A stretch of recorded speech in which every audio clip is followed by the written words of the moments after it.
Jagalah tujuanmu, sibuklah memperbaiki dirimu sendiri ketimbang mengurusi aibnya orang lain. Ini tidak perlu penjelasan panjang, kamu sudah tahu. Yang pertama, jagalah tujuanmu. Kalian harus mulai sadar makna hidup dan tujuan hidupmu. Orang Jawa bilang, sangkan paraning dumadi. Kita dari mana dan mau kemana. Jangan terdistraksi oleh hal-hal lain yang tidak penting.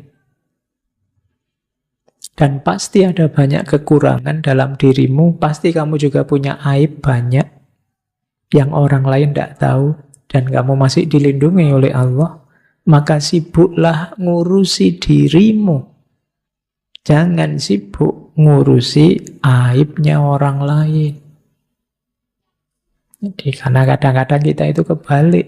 Sibuk ngomentari orang lain, lupa dengan memperbaiki diri kita sendiri. Eman-eman, waktu kita terbatas. Semua kita itu limited edition.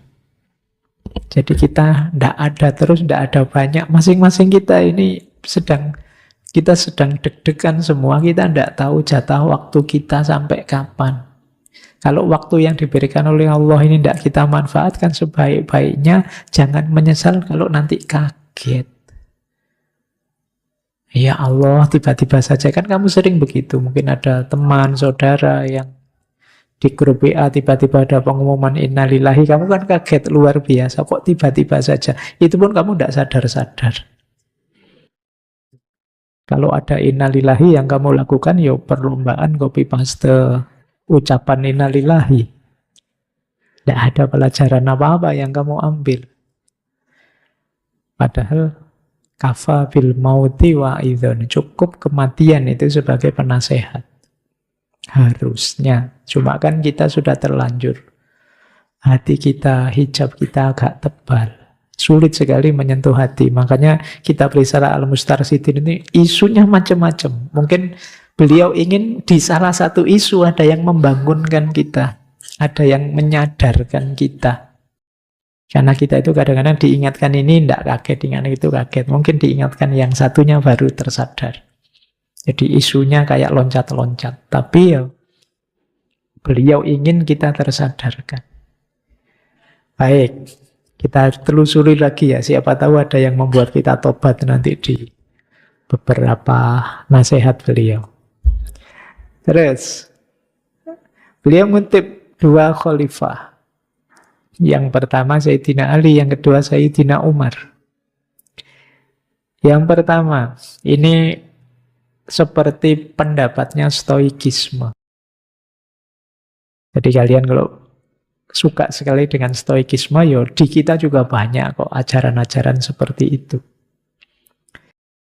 Misalnya, ini Sayyidina Ali. Wahai anak Adam, jangan senang karena kaya, jangan putus asa karena miskin.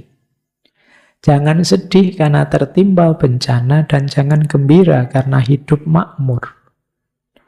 Emas akan diuji dengan api, sementara orang soleh akan dicoba dengan musibah.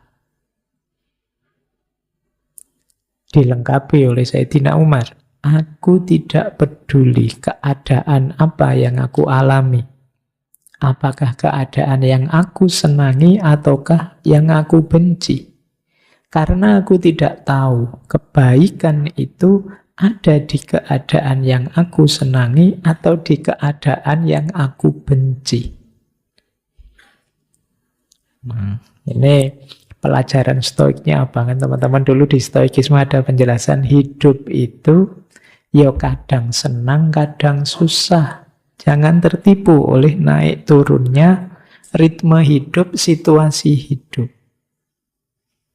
Jadi, mari kita bisa ridho, kita bisa menikmati semuanya.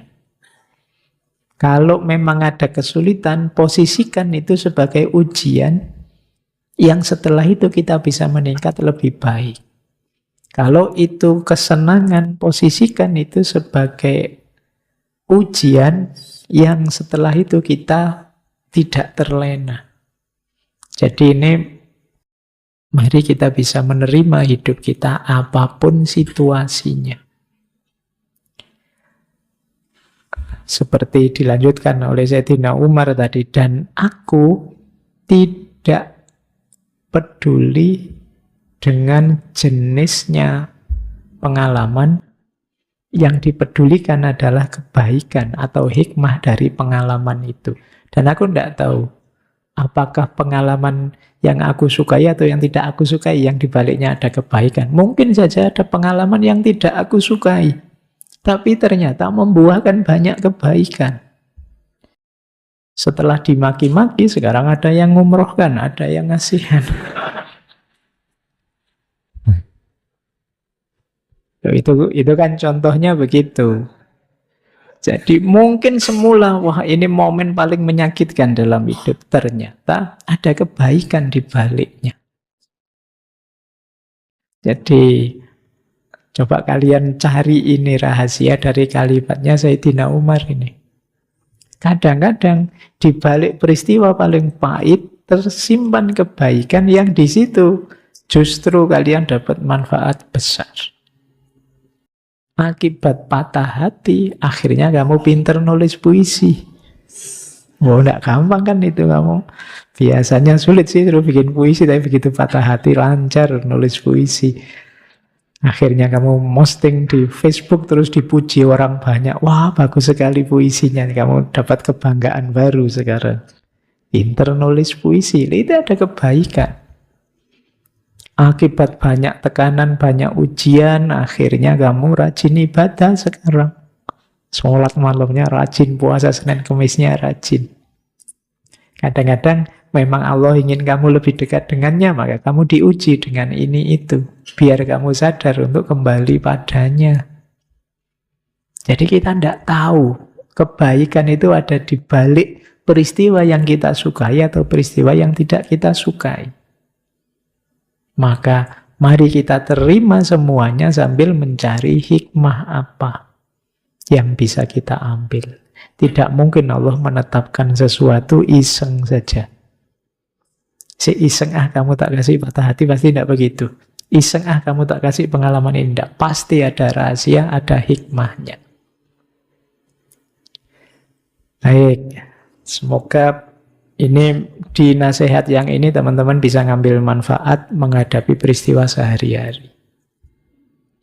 Memang ya manusia itu ada keinginan, makanya ada yang dia sukai, ada yang tidak dia sukai. Padahal kita tidak tahu yang kita sukai itu ada kebaikannya atau tidak, atau kebaikan itu ada di mana. Makanya mari kita kembangkan seperti minggu lalu, sifat ridho. Apapun yang diberikan oleh Allah, aku terima. Pasti ada kebaikannya di balik itu. Baik.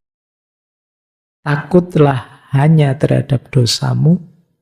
Berharaplah hanya kepada Tuhanmu. Jangan malu bertanya agar menjadi tahu. Dan janganlah orang yang ditanya malu menjawab, saya tidak tahu. Jika memang jawabannya tidak dia ketahui. Ini sekarang nasihat kedua. Ketakutan kita harusnya hanya terhadap dosa. Takutlah melakukan dosa. Pak, tapi kan kita juga nggak boleh takut terus, kan harus ada harapannya, harus ada rojaknya. Ya, tapi rojaknya pada Tuhan. Jadi berharaplah hanya kepada Tuhanmu. Mungkin ini mengutip ini karena menurut Syekh Haris Al-Muhasibi banyak orang yang tidak takut pada dosa karena menganggap Allah itu Maha Pengampun. Jadi santai saja. Kita tidak bisa membedakan antara terpeleset dalam dosa dan sengaja melakukan dosa. Takut pada dosa itu berarti apa? Kita tidak secara sengaja melakukan dosa. Bahwa kita ini manusia kadang-kadang kepeleset, wajar. Makanya diksinya pakai istilah takut. Jadi takut berarti berhubungan dengan kehati-hatian. Berhubungan dengan kamu menjauhkan diri. Bahwa nanti kan ada orang bilang, Pak, itu wajar kan orang punya dosa, Pak. Kita itu manusia biasa, tidak ada yang sempurna. Iya. Tapi berikhtiarlah semampu mungkin untuk terhindar dari dosa. Cara paling mudah untuk kamu menghindar dengan otomatis adalah kamu takut. Ya nanti penjelasan panjangnya di syarahnya itu ya untuk kamu bisa takut, kenalilah efek dan bahayanya. Kenalilah akibat-akibatnya. Kalau kamu tidak jujur, bohong, nanti mesti ada akibat, kamu tidak dipercaya orang.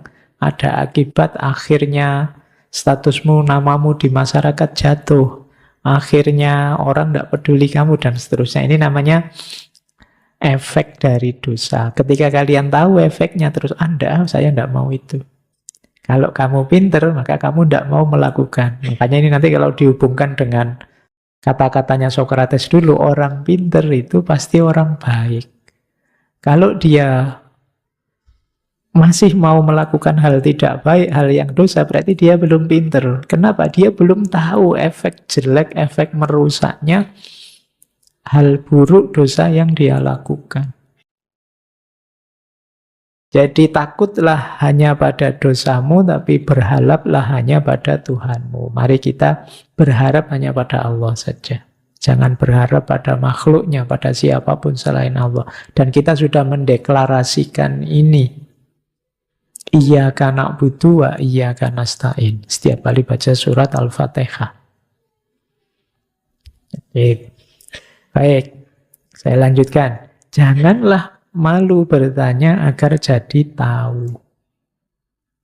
Kalau ini teman-teman apalah, sejak SD sudah diajari malu bertanya sesat di jalan. Ya kalau mungkin malu karena kelihatan bodoh di depan orang lain, tapi sekarang kan kamu bisa bertanya ke Google. Bisa bertanya kemana-mana, banyak lah sekarang fasilitasnya. Tanya ke ustadz-ustadz via online juga bisa. Kalau malu ketahuan, ya pakai fake account. Ya, saya tahu kalian fake accountmu mesti banyak. Yang penting jangan malu bertanya. Kalau tadi ada yang subat-subat, tanya dulu ke yang punya otoritas. Ini lebih penting yang terakhir. Dan janganlah orang yang ditanya malu menjawab. Jadi ini kalau peribahasanya dilengkapi, jangan malu bertanya bagi orang yang ingin tahu. Tapi juga jangan malu menjawab saya tidak tahu bagi orang yang tidak tahu. Jadi kalau ditanya orang kok tidak tahu, jawab saja tidak tahu, tidak usah ngarang-ngarang. Tidak usah pakai kalimat mungkin-mungkin. Mungkin begini, itu tidak susah itu. Orang tidak akan perhatian dengan kata-kata mungkin di depan, itu yang diperhatikan belakangnya. Itu kalau menyesatkan atau merusak bisa sesat beneran, rusak beneran. Kalau tidak tahu, bilang saja tidak tahu. Kalau butuh waktu berpikir, coba saya pikir dulu ya, saya rumuskan dulu. Saya cari dulu jawabannya. Jangan nekat. Dulu kena kita belajar Imam Malik. Kebetulan Imam Haris Al-Muhasibi ini madhab fikihnya Maliki. Imam Malik itu terkenal ulama yang suka menjawab dengan kalimat la adri. La adri itu aku tidak tahu. Jadi pernah satu majelis, satu pertemuan, dari 24 pertanyaan hanya 4 yang bisa beliau jawab. Yang 20 pertanyaan beliau menjawab la adri. Itu kalau UAS tidak lulus sudah. Ya kan? Loh, tapi ini beliau jujur. Kenapa? Kalau dia tidak paham, nekat jawab, menyesatkan. Padahal orang menunggu fatwa beliau. Jadi ya kalau nanti beliau ngarang itu ya banyak orang tersesat. Maka beliau jawab la adri. Tidak apa-apa, justru di situ kamu terhormat. Jangan merasa kalau tidak bisa jawab terus kamu nekat jawab terus terhormat. Mungkin besok kamu jadi orang besar atau tokoh atau yang banyak ditanya orang. Kalau memang pas tidak tahu, bilang saja tidak tahu. Jangan nekat jawab apa saja. Jadi itu bisa membahayakan dirimu kalau belakangan yang kamu kasih jawaban tahu. Ternyata dulu saya tanya, dibohongi saya. Itu kamu lebih gawat lagi. Jadi kalau tidak tahu, bilang saja tidak tahu, la adri. Cuma ini jangan dipakai jurus besok. Ini kan mau ujian akhir ini semuanya. Nanti ditanya dosennya, la adri, la adri. Kalau dipanggil dosenmu, kamu jawabnya, ini Pak Faiz yang ngasih tahu Pak. Kalau enggak tahu, harus bilang enggak tahu Pak. Jadi saya jujur kan Pak, gitu. Jadi yang enggak tahu bertanyalah, yang ditanya kalau enggak tahu jujurlah. Saya tidak tahu. Paling tidak nambah masalah. Meskipun masalah lama belum terpecahkan, enggak apa-apa. Tapi kalau kamu ngarang, enggak tahu, jawab saja. Bisa jadi masalah baru muncul. Oke, jadi ini bagian dari perjalanan kita mendekat ke Tuhan. Kalau tadi kan menggunakan akal kita, kalau ini takut sama dosa, berharap pada Allah, belajar yang banyak. Kalau tidak tahu bertanya, yang ditanya kalau tidak tahu, jujur saja bilang, saya tidak tahu. Kita lanjutkan. Beliau ingin menjelaskan pada kita, mari dalam beriman, dalam meyakini, akal kita gunakan untuk memahami maksudnya Allah. Memahami maksudnya Allah yang mana? Untuk membedakan ini halal, ini haram. Jadi ada gunanya akal itu, yaitu apa? Untuk furqan, membedakan. Ini maksudnya, makanya terus disambung dengan hadis, yang halal kan jelas, yang haram jelas. Kok kemudian tidak jelas ini halal apa haram? Namanya syubhat. Kalau syubhat, lebih baik ditinggalkan untuk hati-hati. Jadi yang memutuskan ini haram, ini halal, itu kan perenungan kita terhadap, setelah saya baca ayatnya berarti ini haram. Setelah saya baca ayatnya berarti ini halal. Itu kan sebenarnya yang membunyikan akal kita. Orang ahli fikih menyebutnya istimbat. Ini istilah usul fikih. Jadi, ini makanya seperti tadi di awal, akal itu penting loh ya. Kita memahami ayat, memahami maksudnya Allah, itu akal kita harus hidup. Makanya kalau ada yang tanya mana lebih penting,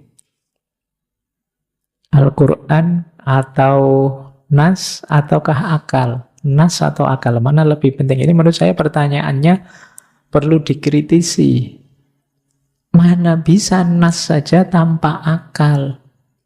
Kalau akal kita ngaco, rusak, kita tidak bisa memahami nas. Kalau kamu stres, ngaji, tidak paham. Pikiranmu buntu, pikiranmu tidak jalan, itu tidak sulit. Sebaliknya juga begitu, akal saja juga yang dipedomani apa, tuntunannya mana. Jadi dua-duanya harus ada. Jadi itu ketika banyak wacana-wacana kan sering mana lebih penting, nasnya atau akalnya, dua-duanya penting.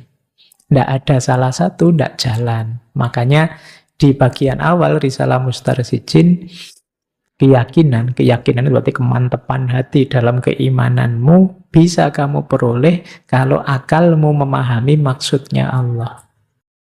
Sering saya bilang keimanan plus pemahaman itu jauh lebih kuat daripada percaya saja tanpa memahami.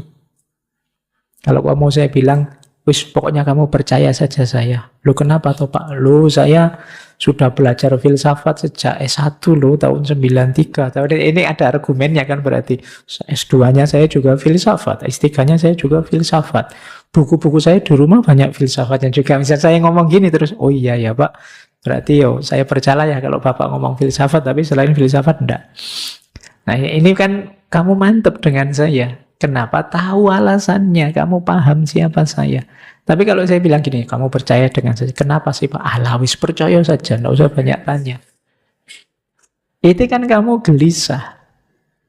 Jangankan yang ini, Nabi Musa saja kan dalam kisahnya bareng Nabi Khidir itu kan Nabi Musa gelisah. Ini tidak boleh tanya sebenarnya, tapi kalau saya tidak tanya kok kayak gitu yang dilakukan.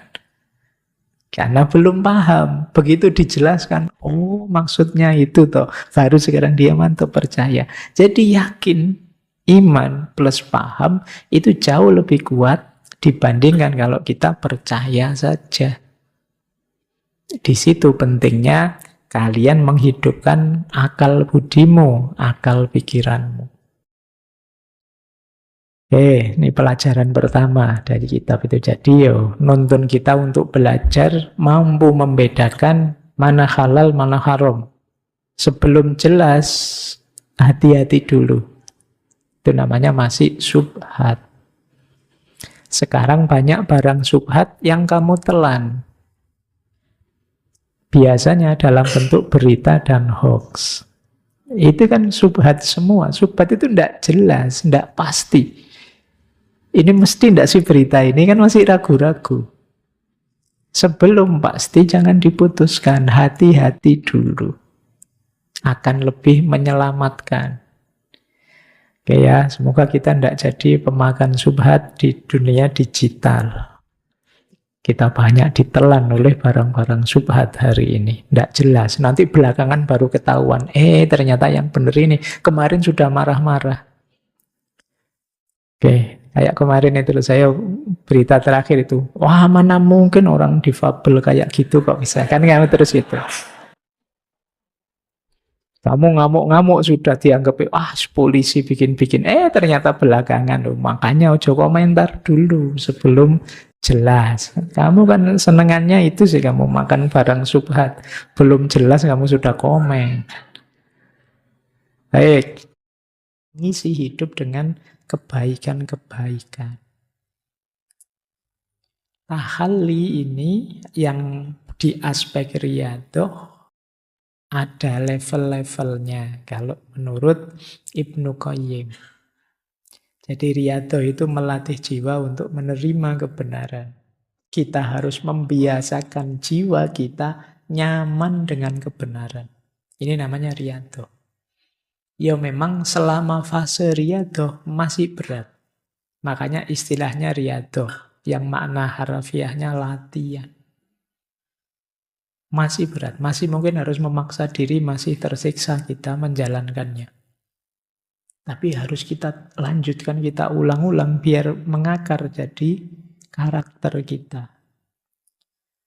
Nah, riyadhah ini ada 3 level, ada 3 tingkatan.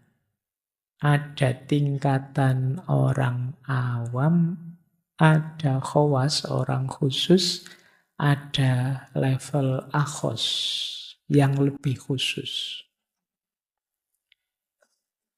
Kalau orang awam, diawali dari akhlak dan ilmu. Kemudian beramal disertai keikhlasan. Kemudian memperbanyak memenuhi hak. Baik itu haknya Allah maupun hak kehambaan. Hamba Allah yang lain juga diri kita sendiri. Jadi ini awam ya, fokusnya akhlak, amal, dan memenuhi haknya Allah dan haknya orang lain. Ini masih awam. Jadi melatih diri kita terbiasa dengan akhlak, melatih diri kita beramal dengan ikhlas, melatih diri kita untuk memenuhi hak-haknya Allah dan hak kehambaan. Kalau kita fokus di sini, berarti kita level riyadhahnya riyadhah awam. Awam bukan berarti jelek loh ya, ini masih awal berarti. Bisa ditingkatkan lagi. Awam pun itu sudah mulai riyadhah. Banyak yang masih belum mulai. Baik, jadi akhlak, amal, dan hak. naik level kelompok khawas atau kelompok khusus. Menurut Ibnu Qayyim, kelompok khusus ini riadohnya 3. Yang pertama, mencegah perpisahan. Ini kalau dibaca judulnya saja, itu kalian bisa salah paham. Dianggap tidak boleh cerai gitu. Kalimat di kitabnya begitu. Maksudnya cerai dari Allah. Mencegah perpisahan itu berarti apa? Membuang, menyisihkan semua yang membuat kita terpisah dari Allah. Segala keterikatan duniawi. Bukan berarti lari dari dunia loh ya. Tapi menghindar dari keterikatan apapun yang duniawi yang menjauhkan kita dari Allah. Ini orang khawas. Kalau kalian sudah nyampe level ini berarti sudah khawas. Tapi tentu saja yang level awamnya beres ya. Ini kalau awalnya belum beres ya perjuanganmu masih di awam. Kemudian orang khawas itu tidak menoleh ke tahapan sebelumnya. Maksudnya apa? Tidak merasa sudah. Masih banyak yang harus dia tingkatkan. Dia masih ingin belajar lagi, ingin nambah lagi ilmu. Jadi menoleh ke tahapan yang telah dilewati itu ya, oh itu sudah bagus kok. Itu. Sholat saya sudah lumayan kok, ilmu saya sudah tinggi kok. Itu selesai, kamu berarti levelmu jatuh kalau sudah begitu. Kalau level khawas itu sadar keterbatasan dirinya dan dia ingin meningkatkan kapasitas dan kualitas dirinya. Ini level khawas. Kemudian yang ketiga, orang khawas itu membiarkan hidupnya dituntun oleh ilmu dan juga meneladani orang-orang yang berilmu. Ini khawas. Jadi fokus pada kualitas diri yang lebih dalam dibandingkan yang awam tadi. Jadi hidup sesuai dengan kebenaran ilmu yang dipahami, itu pun dia ingin meningkatkan dirinya terus-menerus. Ada lagi level yang lebih tinggi. Level lebih tinggi ada 4 cirinya riyadhah, jalur riyadhahnya. Yang pertama apa? Membebaskan kesaksian. Maksudnya membebaskan kesaksian itu membebaskan diri dari segalanya. Yang merintangi dia dari Allah. Jadi pokoknya kesaksiannya, ini kesaksian itu kan syahadat. Hanya untuk Allah saja. Satu-satunya Tuhan. Ini level tertingginya hambaan. Setelah itu naik ke level penyatuan. Level penyatuan itu tidak seperti para sufi ittihad hulul seperti itu. Tapi bersatunya keinginan hamba dengan kehendaknya Allah. Ya tentu saja ketika kehendaknya hamba dengan kehendaknya Allah ketemu, yang bunyi, yang jalan adalah kehendaknya Allah. Jadi yang diinginkan oleh Allah itulah yang aku inginkan. Ini level penyatuan sudah kalau di situ. Implikasinya menolak penentangan. Menolak penentangan itu menolak segala yang bertentangan dengan Allah. Jadi keinginan Allah adalah keinginanku dan semua yang berlawanan dengan itu aku tinggalkan. Dan memutuskan segala bentuk penukaran. Jadi tidak pamrih apapun, ditukar dengan apapun yang bukan Allah aku tidak mau sudah. Kekayaan, jabatan, dan lain sebagainya itu seperti Rasulullah waktu ditawari, wahai Muhammad, sudahlah kamu tidak usah dakwah lagi. Kepingin kekayaan sebesar apapun kita beri. Ini kafir Quraisy yang nawari. Kepingin perempuan paling cantik untuk dinikahi, kami berikan. Kepingin jabatan paling tinggi kita angkat. Dan terus Rasulullah kan jawabnya, meskipun kalian letakkan matahari di tangan kanan, bulan di tangan kiriku, aku tidak akan berhenti melakukannya. Nah, ini level memutuskan segala bentuk penukaran. Baik. Jadi muhasabahnya Imam Haris itu diawali tentu saja dari ilmu ya, pengetahuan, standar. Karena kalau kita tidak punya standar, gimana menghitung diri kita? Harus punya ilmu. Pak, saya mau muhasabah, Pak. Sudah ngerti yang benar mana, yang buruk mana? Tidak tahu, Pak. Tidak bisa.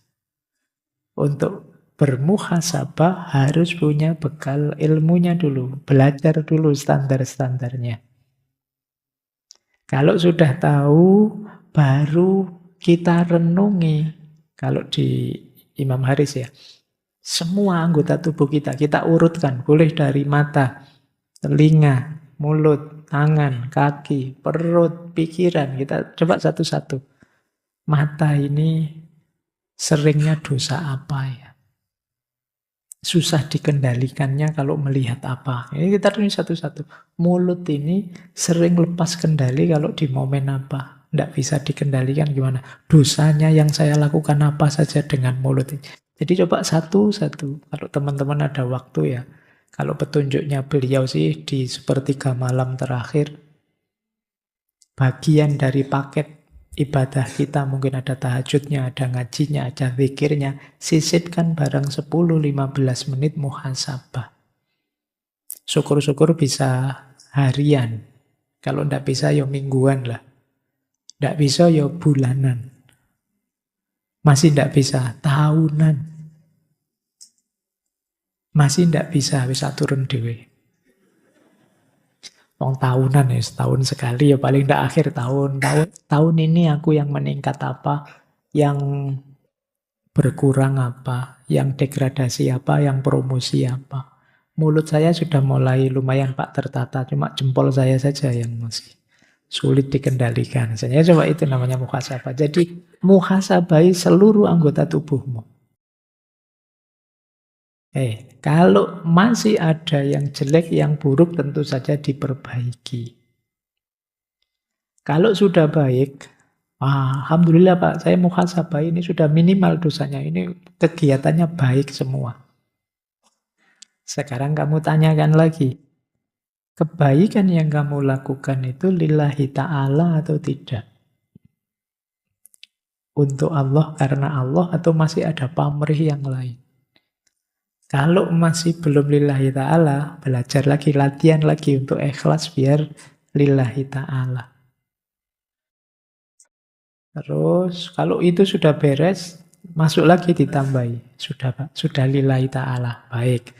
Kebaikan-kebaikan yang lillahi ta'ala tadi masih tidak kecampur dengan hal-hal yang tidak ada gunanya, yang sia-sia. Boleh sih, tapi ini tidak ada gunanya. Kalau ini terlalu banyak, ya mengambil porsi, jadi kebaikannya jadi minimal. Ya bener sih Pak, saya tidak pernah maksiat. Gimana maksiat dong? Saya tiap hari di kamar, terus mikirnya. Jadi kan ada hal yang kecampur dengan yang sia-sia, tidak ada gunanya. Ini juga bahan muhasabah selanjutnya. Nah kalau sudah sukses sampai di sini, sampai sadar, oh ternyata penting semua Pak, saya itu sudah yo ikhlas, yo hidupku efektif, penting semua. Ini muhasabah agak berat. Muhasabah di level selanjutnya adalah tanya, kamu bangga enggak dengan itu? Kamu merasa bisa, merasa penting, merasa hebatkah dengan itu? Kalau masih ada itunya, itu yang harus dibersihkan. Karena mungkin kalian lupa bahwa kebaikanmu, kemampuan dan kemauanmu untuk melakukan kebaikan itu semuanya anugerahnya Allah. Jadi penghalang terakhir itu ego kita sendiri. Kita merasa hebat, merasa besar, merasa pinter, merasa soleh. Alhamdulillah Pak, saya sudah nyampe makom ini. Teman-teman masih potang-panting level bawah. Saya sudah level sekian. Nah, ini musuh terakhirmu justru dirimu sendiri. Baik. Wah, teman-teman itu Pak kalau Ramadan apa ngaji satu juz enggak khatam-khatam. Saya satu Ramadan, bisa khatam 10 kali Pak. Ini kayak itu kayak hebat-hebat tuh, tapi justru di situ kelihatan ada penghalang besar antara dia dengan Allah, yaitu apa? Dirinya sendiri. Baik. Nah, beliau kemudian mengajarkan dari muhasabah menuju taubah. Apa yang harus kita lakukan dengan muhasabah biar masuk ke ranah taubat? Apa yang dilihat yang pertama? Mari kita bandingkan antara nikmat Allah dan keburukan kita. Kalau kita memikirkan ini, kemungkinan jatuhnya kita, wah tobat, harus tobat ini. Allah sudah memberikan nikmat sebanyak itu, tapi kelakuan kita serusak itu mesti jatuhnya ke sana. Jadi kata beliau, untuk membawa muhasabah ke taubah, mari kita sadari betapa banyaknya anugerah Allah dan betapa negatifnya yang kita lakukan selama ini. Jadi membandingkan antara nikmatnya Allah dan kejahatan kita. Kemudian yang kedua, membedakan antara hak dan kewajiban. Coba kita cek. Ini kata Ibnu Qayyim, kadang-kadang ada orang kewajibannya dijalankan, tapi haknya dilupakan. Ini juga negatif. Seperti orang rajin ibadah, tapi kemudian kayak tadi, menyiksa dirinya, makan tidak serius, tidak mau menikah, dan lain sebagainya. Ini juga ayo ditobati. Ada yang kita lupakan. Atau ada orang yang ibadahnya sih luar biasa, tapi masih kecampur dengan hal-hal yang negatif, yang harusnya ditinggalkan. Ini juga harus ditobati. Kemudian ada juga, mari kita sadari, kadang-kadang kita ini yo patuh, yo ibadah, tapi terpaksa. Jadi istilah beliau, tidak ridho terhadap ketaatan yang kita lakukan. Jadi agama itu rasanya kayak beban saja. Jadi rasanya, ini punya agama nambah repot saja, disuruh puasa lah lagi, asik-asik ngobrol, diajak sholat lah. Jadi kita merasa diribeti oleh agama. Ini juga harus segera kita tobati. Bahkan di situ beliau menjelaskan, orang yang punya basiroh tadi, mereka biasanya justru lebih banyak istighfar. Karena mereka sadar ketaatan yang dilakukan itu belum sepenuh hati, sepenuh daya. Jadi sebenarnya sholat kita bisa lebih khusyuk dari yang kita jalankan itu. Cuma kita tidak mau seserius itu. Sebenarnya kita bisa kok nambah sholat-sholat sunnah, tapi kita pokoknya wajibnya beres kan sudah. Ini kalau orang-orang yang basirohnya kuat itu justru setelah ibadah dia istighfar. Sadar bahwa aku belum memberikan yang terbaik untuk Allah. Padahal untuk Allah ini aku belum memberikan yang terbaik. Padahal untuk anak, untuk istri, untuk sahabat kadang-kadang kita pontang-panting untuk membahagiakan, memberi yang terbaik. Tapi untuk Allah kadang masih asal-asalan. Nah, ini juga perlu kita tobati.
Ini menghadapi peristiwa. Sekarang kita lanjutkan. Menghadapi orang lain. Karena perjalanan menuju Allah itu kan perlu teman.